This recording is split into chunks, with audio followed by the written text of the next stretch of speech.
Hello. Hey, Alex, what's going on? Thanks for talking to me today. My pleasure, man. Thanks for having me. How's it Oh, going? yeah. So where are you? You're back home right now, or? Yeah, I'm back home. I'm in Brooklyn, New York. Okay. So where were you actually born at? I was born across the coast in Berkeley, California. Okay, right. I kind of figured that, right. Yeah. How exactly did you end up in New York? Well, I had roots in New York. Both parents are originally from New York. Other relatives of mine are from New York. I think I always had New York energy. And I relocated here around the year 2000. And I just, as when I started visiting New York as an adult and coming through on musical tours and things like that, I just developed more appreciation for it. I really like the energy. And at the time, I was getting more and more serious about jazz guitar and just music in general. And my excuse for moving to New York was to get a music degree from a university, which I did, New School University, and just never looked back. I thought I might get homesick and want to be a West Coaster, but I realized I was an East Coaster all along. Right. Well, I was born in Vermont, so I'm an East Coaster too. Absolutely. Originally, Yeah. yeah, New England's beautiful, especially this time of year. So did you come from a musical family at all, or? No, quite the opposite. I came from a very advanced, educated academic family, Okay. specializing in social sciences. And Yeah, I mean, I've kind of read a bit about that. So, so your parents kind of it threw them for a loop, I think, when you got into particularly heavy metal at the time. Am I right about that? Or 100%. Yeah, I mean, some kids have at least have common musical interests with their parents. I had a lot of friends who had been born to young parents that had attended Woodstock, and maybe they were deadheads or things like that. yeah, right. My parents were a bit older, and they were in their 40s by the time I was born, and they were from a different generation. So they thought the Woodstock crowd was a little crazy. And then I start listening to this music where you can't understand the lyrics. Right. It's so fast and just no, it just sounded like offensive noise. They thought I'd lost my mind. That's great. Okay, so I love to ask everyone this question, like, what are your very first, not necessarily rock or metal or anything like that, but what's your first musical memory? I mean, even like a song off a cartoon or something that maybe caught your ear and you thought, wow, I like that. Do you recall anything in particular, or? Yeah, well, I'm told that before I was even old enough to remember, I used to sing Beatles songs. Oh, wow. Okay. Records were on the radio.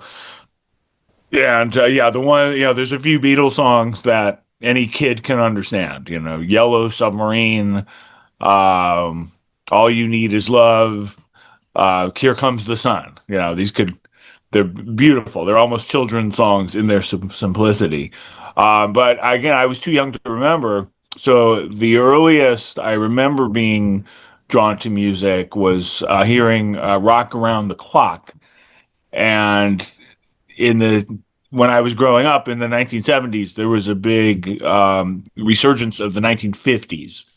There was that 20-year cycle, and Yeah. suddenly everything about the 50s was popular again. You had American Graffiti, you had Happy Days, the number one TV show. Sha Na Na was on television. There was a great, not a great film, but a film with great performances of 50s artists called American Hot Wax. and Okay. Chuck Berry was in that film playing himself and just blew the house down. And I think that was a big inspiration to play guitar.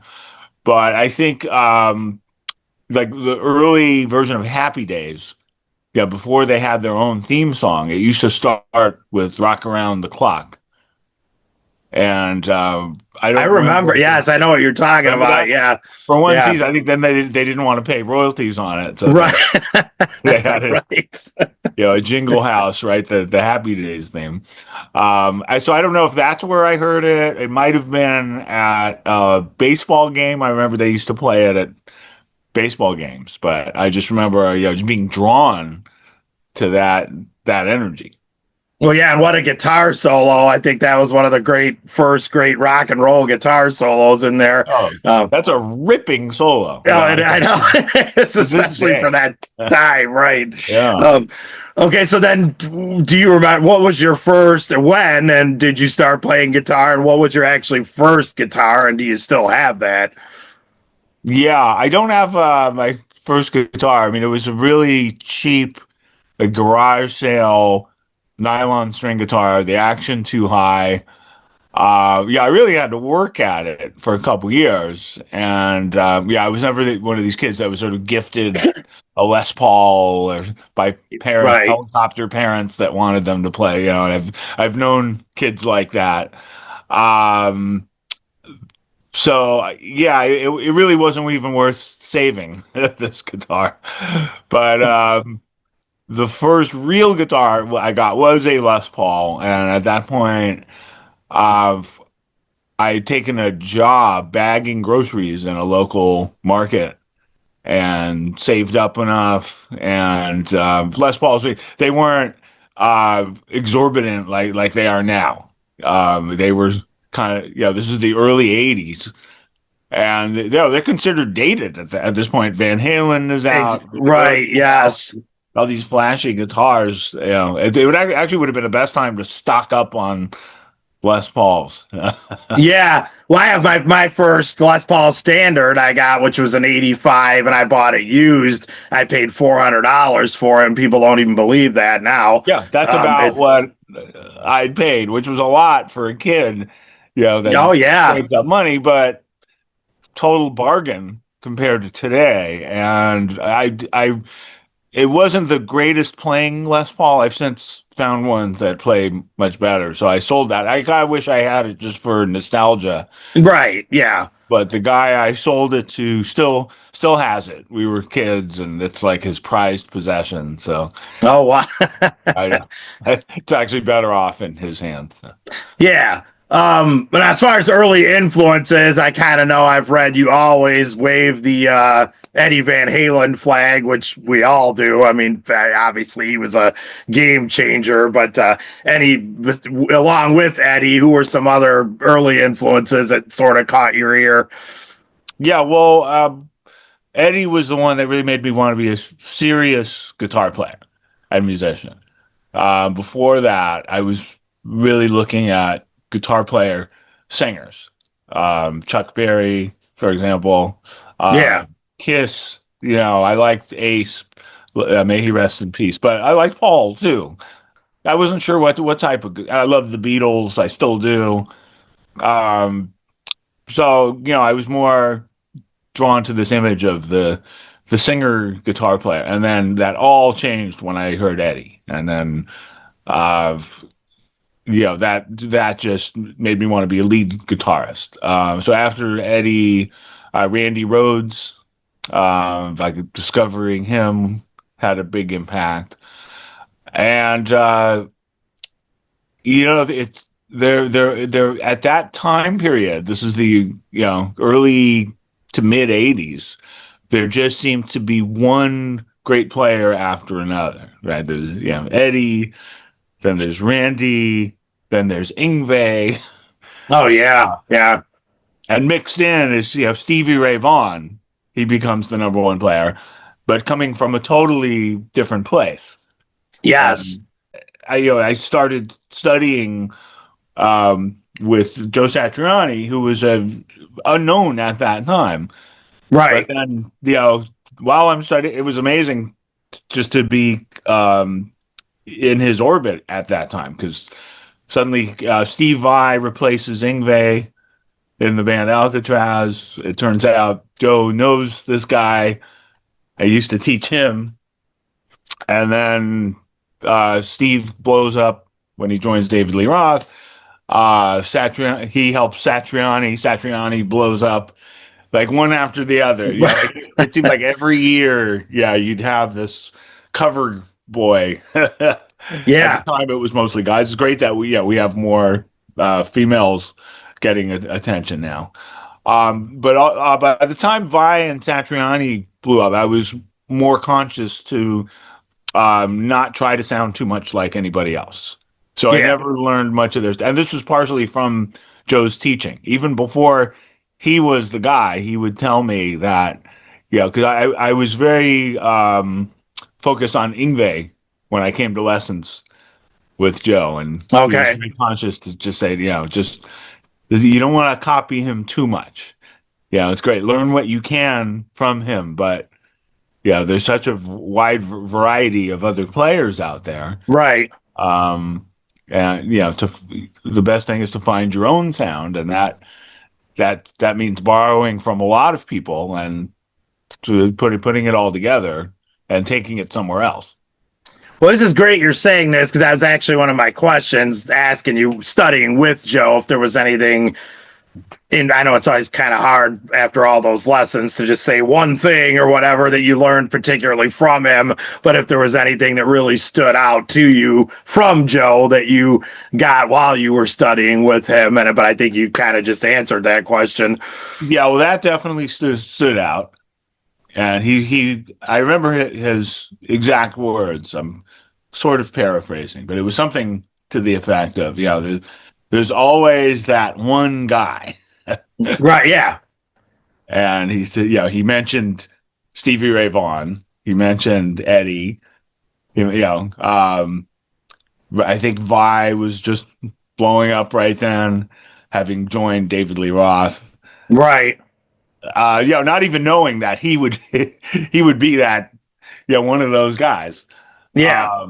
which was really interesting. But then, the other thing that it just became clear that you needed to do what he did. Required a level of dedication that I thought I was pretty dedicated. I practiced a couple hours a day and was trying to get better. But I studying with him, I realized, okay, there's an even higher level of dedication. Right. And he was the one electric guitarist that sort of had the discipline of a teacher of, say, classical violin or piano. Like those are instruments that it's well known, requires a lot of focus and serious. Right. It felt serious. There was always something about the guitar. Okay, it's fun. It's you go at your own pace. You know, it didn't have that seriousness. He had this seriousness, and so he brought that, and also music theory. I was not familiar with music theory at all. I didn't understand why it would be necessary to learn it, and a lot of it was over my head at the time. So he showed me a lot of things that I didn't grasp right away. It took time. Yeah. But within a couple years, I think I felt ready for it, and once I dove into it full on, then it started to make sense. Right.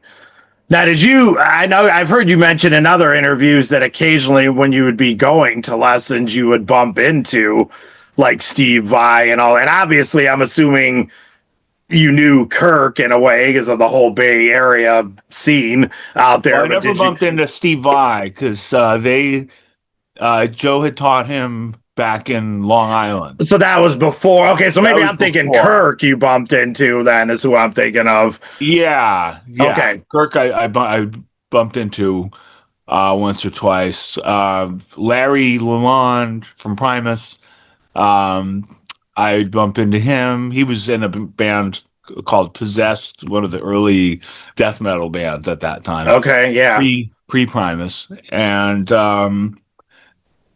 it was funny. Later on, I met a bunch of players that I probably did cross paths with, but we didn't know each other. Like a lot of guys from pop rock bands of the '90s. So I met the guitarist for Third Eye Blind, and he'd been a Satriani student, and Oh, I did not know that. yeah, Wow. So did the Joe have like was it like his own studio or was he like teaching out of his place or what was he doing at that time? no, he was teaching in the back room of a little guitar store. Oh, well, okay, okay. Yeah, Yeah, a wow. little used guitar shop. Um, not prime guitars, but they had pretty good guitars. It was mostly like I wouldn't say vintage, but kind of current guitars, but that were used. Maybe guitars that somebody might have bought at a guitar center or similar type place and hung on to for a few years and then sold or traded it in for something else.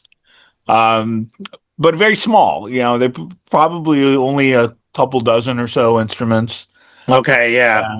and then this really tiny room in the back. Where only two people could fit. Two chairs, Right, yeah, two right. little amplifiers, and Yeah. you'd have these lessons. So now going back to the Eddie Van Halen thing real quick, did you ever get to meet Eddie at all or no? I did one time. Oh, nice. Uh, Okay. so my first foray into music outside of heavy metal was with Stuart Ham, the great bassist. Sure, yeah. And I'm still playing with him to this day. We finally did a recording together a couple years ago. So his most recent album is called Hold Fast, and I'm the guitarist on that. Right, But okay. long ago, before then, the early '90s, I auditioned for Stu. He was doing his first solo tour. He was getting a lot of attention, having played with Joe and Vi, and it was yeah, a big honor to be brought along as the guitarist on his tour. And we were Testament was on a break, and we were rehearsing in L.A. at a rehearsal studio, and down the hall from us, Toto was rehearsing. I met Steve Lucas there for the first time, Oh, who's wow. a friend to this day. And one day, he was in the hallway goofing around with his buddy, like kind of wrestling each other. Um, and I noticed the guy was wearing sneakers with the Van Halen design, and I just thought, oh, that is so cool. I didn't know they sold like Van Halen sneakers, and then I realized who it was, and That's great. freaked out. I think I've seen those sneakers. I know exactly what you're talking about. That's great.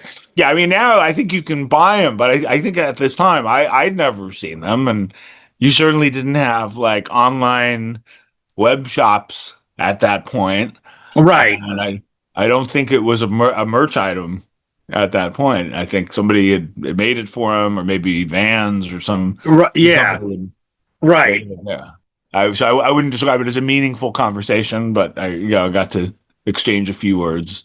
Oh, that's great. Yeah, I met him one time myself, and it was just a hi bye thing, but still, it's just very cool.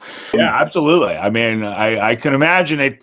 It's hard to deal with too when you're, just meeting you. It means so much to so many people. Right. Yeah. I mean, I have some fans, and it's great to meet them, and I'm always aware that you can't really have a bad day. You Right. got because that to you it's just another day, but to this person it means a lot. But yeah, with Eddie, yeah, he had to deal with that with so many people. It must have just been overwhelming. Oh, yeah. To get on that level like that, that's crazy. Okay, so for the blues connection and all that, we kind of talked about Stevie Ray Vaughan, which obviously Yngwie and all that in the 80s, there was all the shredding going on, and that was a curveball coming out of left field when Stevie Ray Yeah. hit. And then you mentioned Chuck Berry and all that kind of stuff. So you seem like the kind of guy to me that sort of listens to everything. So, I mean, were you influenced by blues players as well, or? Yeah, yeah. It's funny because my father, he wasn't a huge music person, but him and my mother, they had some good taste in music. They like a lot of good popular music. Paul Simon, for example, and Sure. James Taylor, who I later appreciated. Wow, the musicianship of this is great. Um, and there was an album laying around the house. I think my father had gotten it as a gift, as a fellow professor had given it as a birthday gift, and a record, BB King Live and Well. Oh, sure. Yeah. And I just, I think if I remember right, I think there was an interview with Joe Walsh in a guitar magazine, and he said something to the effect of, yeah, Eddie Van Halen's great and all, but why would anybody want to play like that?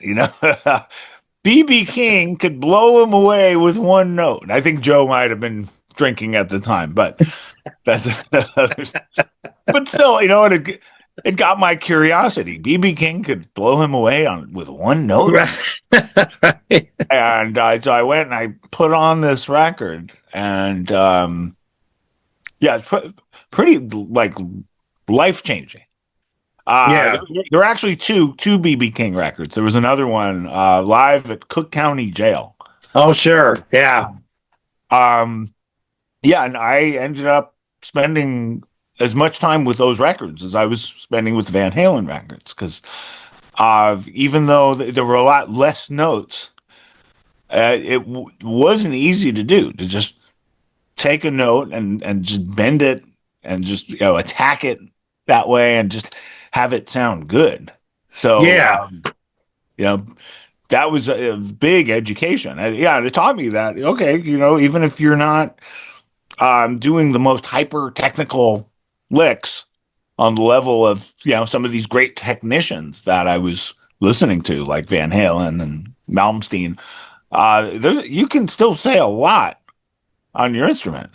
Doesn't mean Yeah. it's easy, but it's coming from a different place. But arguably, it reaches more people. There's something very relatable about that. Right.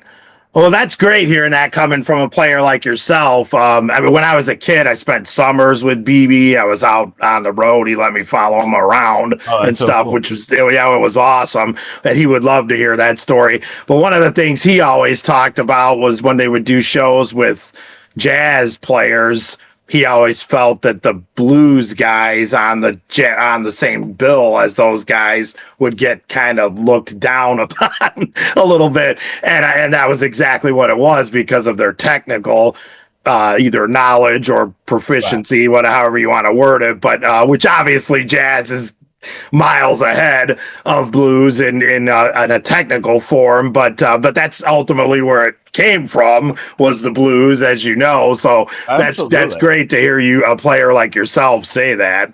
Yeah. And then I remember there was I read a lot of the early guitar player magazines, and they had a list of the essential guitar albums, and their BB King album was live at the Regal. Sure. Yeah. So I got and I heard other records as well, but those three I listened to a lot, and I also I talked about this when Jeff Beck passed away a few years ago. Yeah, I remember a few like older guitar players I would run into that thought, okay, you kids and your Van Halen and yeah, this crazy whatever the hell the Swedish kid's name is. Right. Yeah, you guys need to listen to Jeff Beck and And I got begrudgingly Jeff, and then I got it with Jeff Beck. Okay, I see what this guy's talking about, and he became a big Oh, inspiration. yeah, Jeff was incredible. Wow. But he Um, often talked about players like bbking and Albert King and Freddie King. sure. So through those guys, I learned about the earlier blues players. Sure. Okay. So now, when did you first get bit by the jazz bug? Obviously, that happened at some point, and I'm sure it kind of threw a surprise to probably, I'm sure, your Testament bandmates as well. Yeah, 100%. Well, it happened in an interesting way. I was I feeling a little bit stagnant. I was on the second Testament record. I was still in my teens. I was very young when I joined the band, so I'm still developing. And did the first record at 18. At 19, I'm in the studio recording the second record. And okay, I felt like there was there was still so much room for growth. Um, and I was already just kind of craving something new, and I hadn't been hit over the head like I had been when I first heard Van Halen Eruption. And a few musical experiences did hit me over the head like that, but they were more on the jazz side of things. One of them was catching a concert on television with Miles Davis. Okay. But Miles Davis at this time, this is the late 80s. So he's doing electric music that's got screaming guitars, courtesy of one of his roster of guitar players, which Sure. Right. Yeah, he had Robin some great Ford. ones. Robin Ford was one who also, a real blues player as well. Um, Mike Stern, John Scofield, and I heard this music. Also, I think Daryl Jones might have been on bass, and yeah, Manola Badrena or Mino Sinelu on percussion. I don't remember exactly what the lineup was, but it was the first time I heard something by somebody you would call a jazz artist, and it felt futuristic. It was modern. It didn't sound like the olden days. Yeah. Where I felt like I didn't have to put on a pork pie hat and a smoking jacket. Yeah. Right. Yeah, this was like mod. It was current music, Yeah. and so that was one of the last times you could hear Miles and have it be current because he actually didn't live too much past that. He passed away in like 90, I think. Yeah. And anyway, that concert just knocked me out, and I got interested in that era of Miles Davis and like those types of musicians. I couldn't understand it at all. I remember, trying to figure out licks from John Scofield on a Miles Davis record. Like, what is this? Makes no sense. And it was very humbling because I had figured out licks by Randy Rhoads, and I was still wrestling with Van Halen a bit. Uh, but I could pick out bits and pieces. Right. This modern electric jazz made no sense at all, and uh, I I found some local music teachers who explained to me, somebody like John Scofield, he doesn't just do this sort of funky electric music. You could put him with like a more traditional jazz combo. He will know exactly what to play. He'll know all the songs. Yeah. And it was a realization. Oh, I see. You have to have this whole foundation in the type of jazz that never interested me before. So I started getting into it just as a prerequisite and just appreciating it. And I started sort of made the connection to this modern music that I liked. And then I just got hooked. And then I started getting interested in hollow body guitars and earlier players like Grant Green Oh, and sure, Wes yeah. Montgomery and Pat Martino. Uh, and yeah, it was just that suddenly it was this great hobby, this sort of journey of discovery. But the more I explored it, the more I wanted to do it. You know, Right. and I put so much time and energy into being a technical player in this other side of things. Playing screaming guitar. At these loud heavy metal concerts. If I could do that, it seemed possible. I could be able to play this other style, but it Right. really wasn't easy, and it took many years before it started to feel close to being professional enough to record my own records and play with other musicians where they were coming from more of the jazz side of things. I definitely want to ask you about the new record, obviously, which drops November 7th. Prove You're Not a Robot. I had the preview that they sent me, which is just fantastic. I mean, I feel like this is, I've listened to all your stuff you've released in this genre, and I think this is the one that I would say you would, if you wanted a representation of the Alex Skolnick Trio, you would hand people this album. That's just my opinion. Thank you. No, that's But great to hear. yeah, it's just fantastic. So like I love the title track video where you guys have the mask. How did just real quick? How did that idea come about with for the video that you did for that? Well, I have a crazy friend named Frankie Felita. He's a lifelong New Yorker who big guitar fan, but also his career has been in audio for television, specifically trash TV. So this is a guy, he's been on the set of Maury Povich for years, Jerry Springer. Okay, gotcha. And he's a real character. He's one of those real New York characters, but all super creative. Like he comes up with these crazy ideas, and he had the idea for this video. And he said, "Yeah, we could do this. Yeah, we could get these masks, make you look like robots." Like, I know he's the type of person. He always knows a guy. He knows he knows a guy with the sound stage where we could do this. And his other colleague on the show, Kimmy Gordon, is a great editor.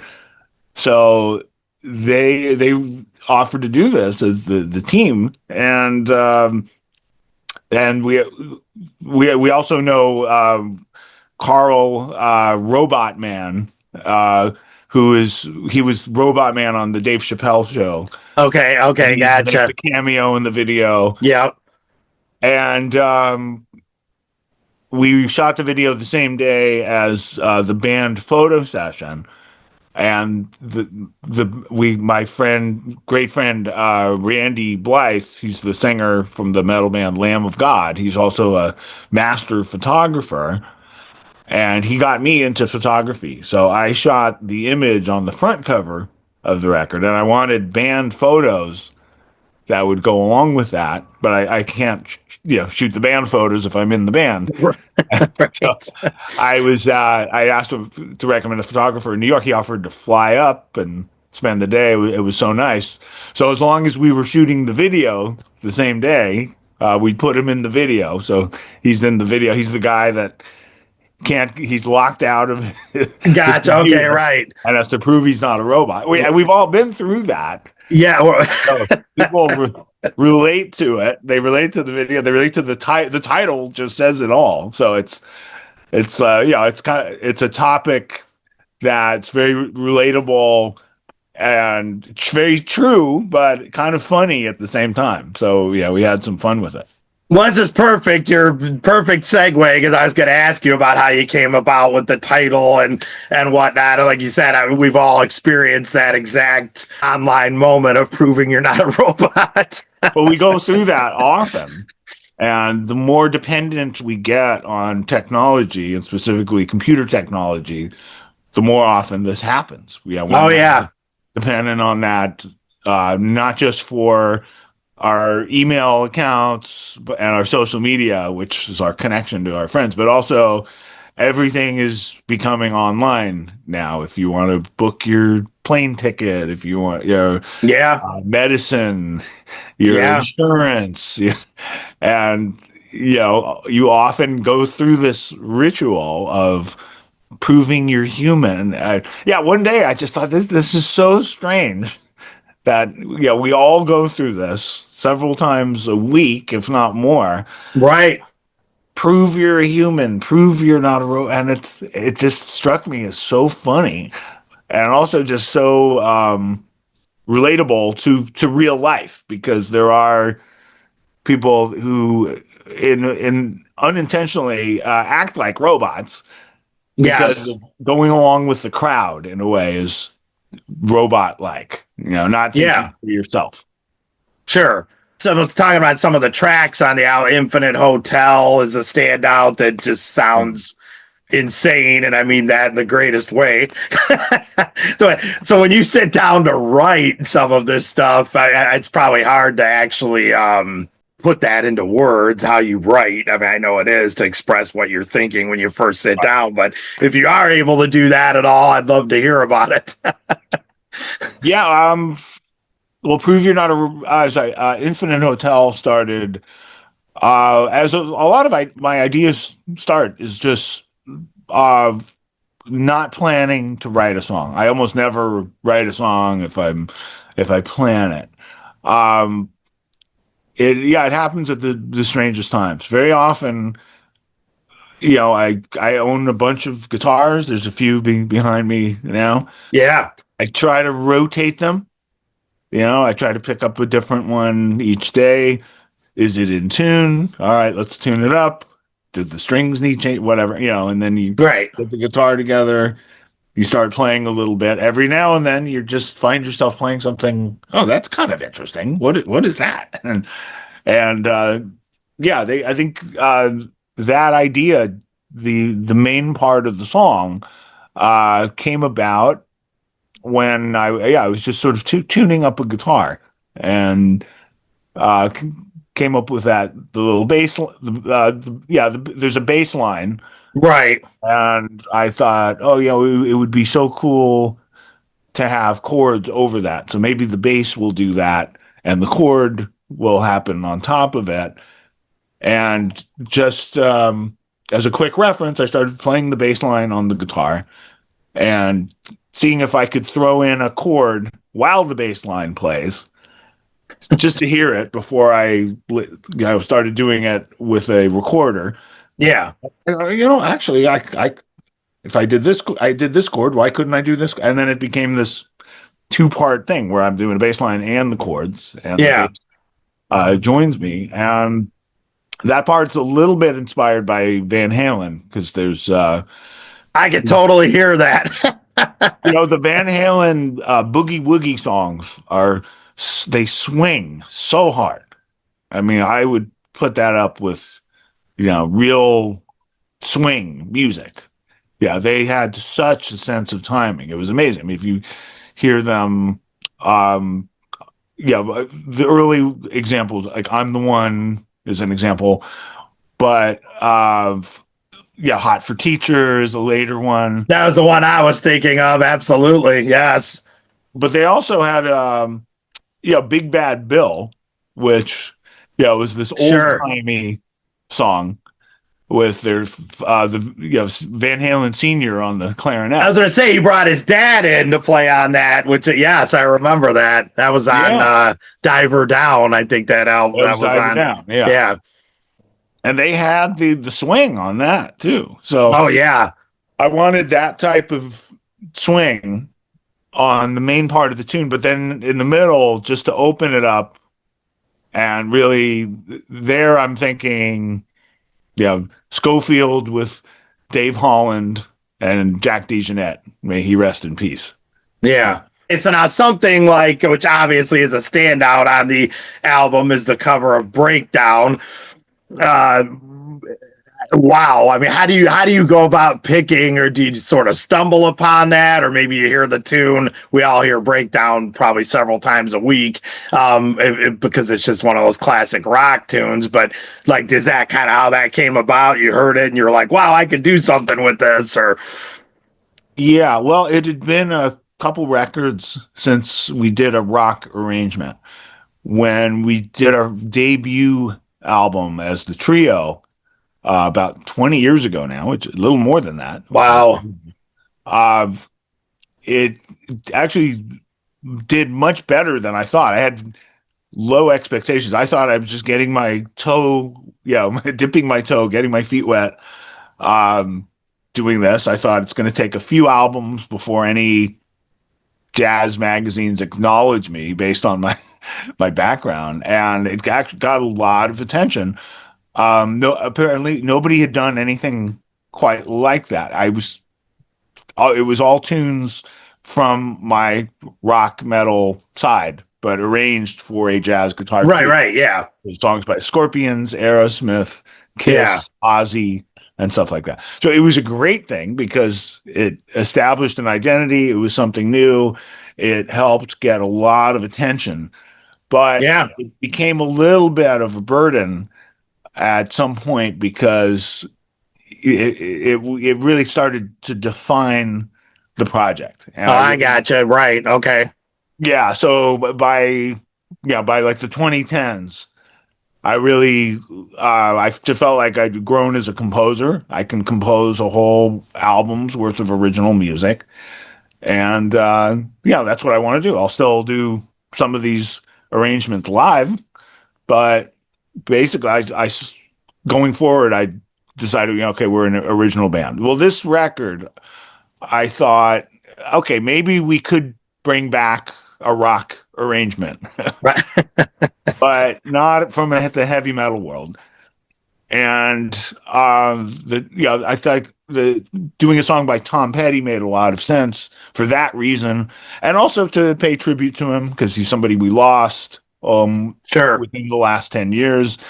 On the night he passed away, I actually had a performance with the trio at a really one of our favorite places to play in New York, the Iridium, and the news was breaking about this moments before going on stage, and we didn't have any Tom Petty songs worked out, so we just started jamming on Breakdown for a minute or so in tribute to Tom. We just Oh, made an wow. announcement to the crowd. We just found out about this. We all love his songs. And I knew. I just by ear. I learned it very quickly by ear. I've always loved those licks by Mike Campbell in the beginning. They're not. Sure. Oh, yeah. Yeah. They're so definitive, right? They just stand out. So I thought, okay, we could at least jam on the riff, and that's what we did live on stage. And then we said, it might be cool to do an arrangement of that one day. So when it came to doing an actual arrangement, it made more sense to sort of take it somewhere else and have the rhythm influence more from the jazz side of things. So I would say the rhythm is actually a little bit more inspired by Dave Brubeck. Yeah, Okay. Dave Yeah. Brubeck's most famous song is "Take Five," Mm-hmm. composed by Paul Desmond, and we actually start this version of Breakdown in five, and then it moves to like a waltz for the main part of Right. the song, and then the solo section is back in five. And I've always loved playing Take Five. It's one of those songs, in the jazz world, it's like Stairway to Heaven. It's like, Well, right. it's Exactly. It's a standard for it's a sure. Yes. bit overplayed. Yeah. Yeah. Yeah, I know musicians who would just refuse to play it. It's That like right. Yeah. You're right. Absolutely. for that reason. But so this is a way of jamming on it the way we would if it was Take Five, except it's breakdown. Right. Well, Alex, you're playing here, I think, at Reggie's on Yes, November 20th. coming Um, up. I actually have a show at the House of Blues that night, but I'm gonna try to get over there. Thanks, man. Hopefully, Hope to see you there. yes, but Alex Skolnick, the Alex Skolnick Trio, the new album "Prove You're Not a Robot" drops November 7th, which is 3 days from now. So definitely go out and get it. But Alex, thank you so much for talking to me today. I appreciate it. You're welcome. Thanks, Todd. All Thanks for right, having me. thanks, Alex. I'll talk to you. Bye. Okay. Bye bye.